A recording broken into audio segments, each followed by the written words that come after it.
నమస్తే, నేను ప్రశాంత్. రామ మందిరంలో బాంబు పెడుతున్నామని చెప్పేసి ఇలాంటి బెదిరింపులు అయితే వస్తున్నాయి. మరి ఈ బెదిరింపులు ఎవరి నుంచి వస్తున్నాయి, ఎక్కడి నుండి వస్తున్నాయి అనే విషయాలు అయితే తెలుసుకుందాము. దీని గురించి అయితే మాట్లాడేందుకు ప్రస్తుతం మనతో పాటు సినీ క్రిటిక్ దాసరి విజ్ఞాన్ గారు ఉన్నారు.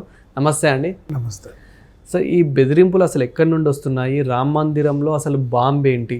అక్కడ అంతా ఫుల్ సెక్యూరిటీ ఉండగా కూడా సో అసలు ఈ బెదిరింపులు ఎక్కడి నుండి వస్తున్నాయి? బేసిక్గా ట్రస్ట్కి సంబంధించినటువంటి ఒక మెయిల్ వచ్చింది. గతంలో కూడా చాలా ఉగ్రవాద సంస్థల నుంచి ఇట్లా విమానాశ్రయాలకు లేకపోతే ఇట్లా వచ్చిన దాఖలాలు ఉన్నాయి. తాజ్మహల్కో హైదరాబాద్లో బాంబు పెడతాం, ఎయిర్పోర్ట్లో బాంబు పెడతాం అని చెప్పేసి ఇట్లాంటివి కామనే. సేమ్ అలాగే వచ్చింది. ఇది తమిళనాడు నుంచి వచ్చిందంట. మెయిల్ మాత్రం ఇంగ్లీష్లో రాసి ఉంది. ఎక్కడి నుంచి వచ్చింది అంటే యూపీఐ అడ్రస్ ఇవన్నీ కనుక్కునే పనులు అయితే ప్రజెంట్ ఉన్నారు. ఇకపోతే మొన్నే శ్రీరామనవమి అప్పుడు వీళ్ళు ఒక డెసిషన్ తీసుకున్నారు. ఏంటంటే మొత్తం అదంటే పెద్ద ప్రహరీ గోడ కట్టాలని చెప్పేసి చుట్టూ దాని మందం ఎంత ఉండాలి, ఎత్తు ఎలా ఉండాలి అనే దాని మీద ప్రజెంట్ ట్రస్ట్ వాళ్ళు లైన్స్ రాసుకుంటున్నారు. అంటే ఇప్పుడు కోటలని కానీ గుళ్ళని కానీ సంరక్షించుకోవడానికి ఒక ప్రహరీ ఏర్పాటు చేయడం. ఓకే. ఇప్పుడు తిరుమల కొండకి వెళ్ళడం కూడా అంత ఈజీ కాదు కదా. చెక్ పోస్టులు దాటాలి, కొన్ని ఉంటాయి. అవును. ఈ యాదగిరిగుట్ట కూడా అంతే, కొంచెం టిపికల్ ఆ టైప్లో ఇక్కడికి వెళ్ళడానికి కూడా అంటే ఎవరు పడితే వాళ్ళు రావడం, ఎలా పడితే అలా పోవడం లాంటివి ఉండకుండా కొంచెం అది కడదామని చెప్పేసి అనుకున్నారు. అండ్ ఇంకొకటి ఏంటి, మొన్న ఈ 2024లోనే కదా అది స్టార్ట్ అయింది. ఈ 1 ఇయర్లో 13.55 కోట్ల మంది దర్శించుకున్నారు. అదొక రికార్డ్. తాజ్మహల్ మించి రికార్డ్ అనమాట. బేసిక్గా తాజ్మహల్కి అలాంటి సందర్శకులు వస్తూ ఉంటారు. దాని మించి ఇది ఒక అరుదైన రికార్డ్ అయితే పొందింది. అండ్ ఇప్పుడు జనాలు ఎక్కడ ఉంటే అక్కడ బాంబులు పెడదాం అనే వాళ్ళు ఉంటారు. జనాలు గుమిగూడితే చాలు అక్కడ బాంబులు పెట్టి పేల్చేద్దామనే వాళ్ళు ఉంటారు. అనుకున్నంత ఈజీ కాదు ఈ రోజుల్లో టెక్నాలజీ ఇంత డెవలప్ అయిన తర్వాత. కానీ వాళ్ళు ఏంటంటే అలా బెదిరిస్తారు అంతే.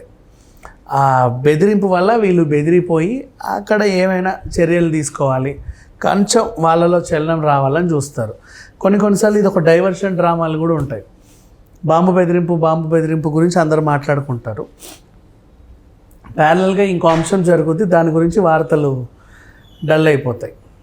రాజకీయంగానో, సినీ పరంగానో, లేక ఇంకేమన్నా పరంగానో ప్రముఖ వార్త. కొన్నిసార్లు డైవర్షన్ డ్రామా కూడా ఉంటుంది.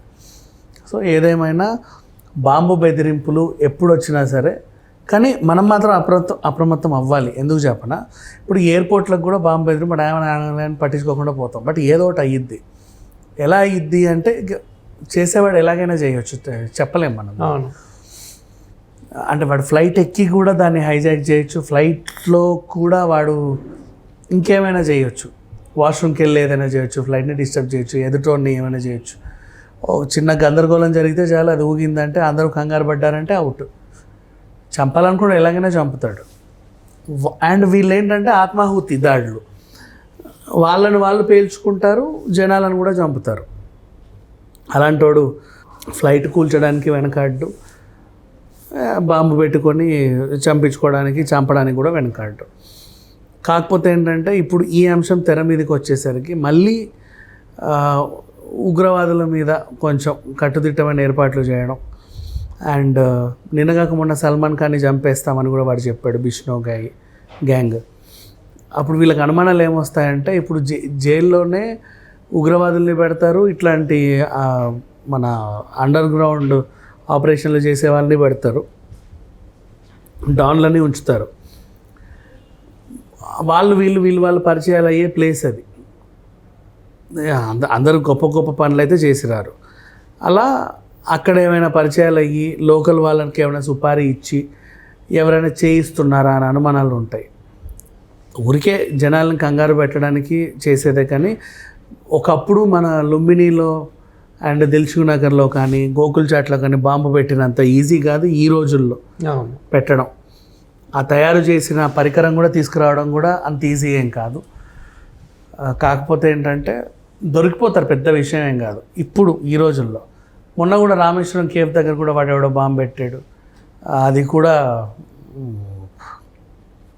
మహా అయితే 1 వీక్ లోపే పట్టుకున్నారు, పెద్ద విషయం కాదు అది. సో బాంబు బెదిరింపులు అనేవి వస్తూనే ఉంటాయి ఎక్కడైతే జనాలు ఎక్కువ ఉంటారో.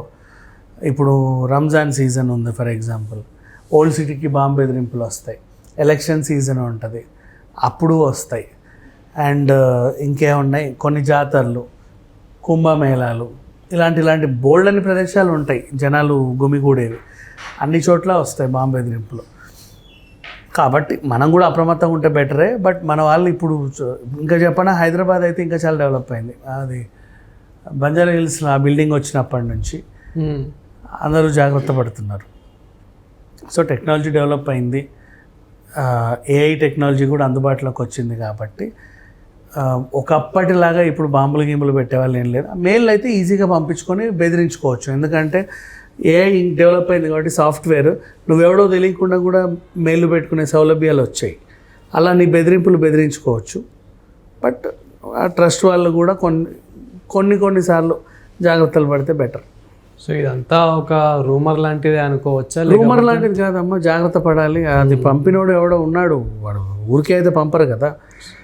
సో ఇండియా వాళ్ళు కాకుండా బయట నుంచి కూడా ఇది చేయించి ఉంటారు అనుకోవచ్చు. విదేశాల నుంచి కూడా చేయించు, బట్ వాళ్ళు కనుక్కున్నది ఏంటంటే తమిళనాడు నుంచి అని.